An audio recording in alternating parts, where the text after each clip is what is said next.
où la data fait-elle encore plus sens qu'ailleurs dans ce cheminement? D'abord, sur l'offre. Il est juste pas normal que les assortiments d'une même enseigne se ressemblent autant d'un magasin à l'autre. Je pense être d'assez loin celui qui voit le plus de magasins en France toute la journée, toute la vie. Voilà. C'est quand même dingue de voir la reproduction parfois à l'identique des assortiments. Je sais bien, on m'explique, oui, il y a des troncs d'assortiment, des T1, des T2, des H4. Ok, très bien, merci. Mais franchement, la reproduction des assortiments ou la non-différenciation locale au sein même d'une enseigne est encore trop forte. Et là, la data, elle peut jouer un rôle parce qu'elle permet de faire ça. Vous avez un deuxième sujet autour du lien de l'enseigne du client et de la shopping experience, qui est autour de la personnalisation. Est-ce que moi, qui n'ai pas de chien, ça m'intéresse de continuer à recevoir un prospectus où il y a des croquettes dessus?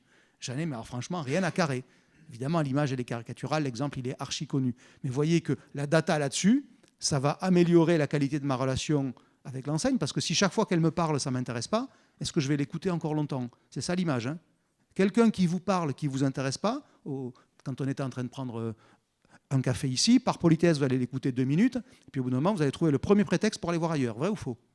J'espère que ça ne vous est pas arrivé, puisque nous sommes qu'entre gens bien ici. Mais vous avez tout de suite compris le sujet. Alors que si grâce à la data, je sais que c'est lui qu'il faut que je voie, parce que c'est le plus intéressant, parce qu'à chaque fois, il me raconte des trucs géniaux, putain, je vais l'écouter, je vais même baver devant lui. Voilà, ben c'est ça l'image. Et donc, sur la shopping experience, c'est la même chose.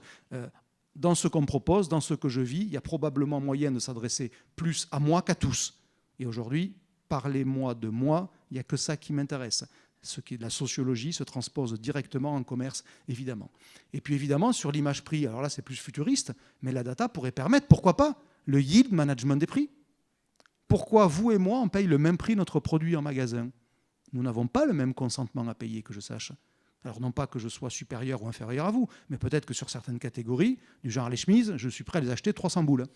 Voilà. Alors qu'il n'y en a pas un ici qui est capable de ça, parce qu'il considère, attends, c'est jamais qu'un truc, bon, voilà, ça sert à rien. Et vice-versa. Et vice-versa. Donc vous voyez, on peut même imaginer que dans une optique totalement utopique, le yield management des prix soit demain quelque chose qui devienne réel. Alors on n'y est pas, je vous rassure, hein, parce qu'il faut que ça soit accepté sociétalement, ce qui est un autre sujet. Mais vous voyez que la data, finalement, elle s'intéresse à mes 4 leviers de préférence.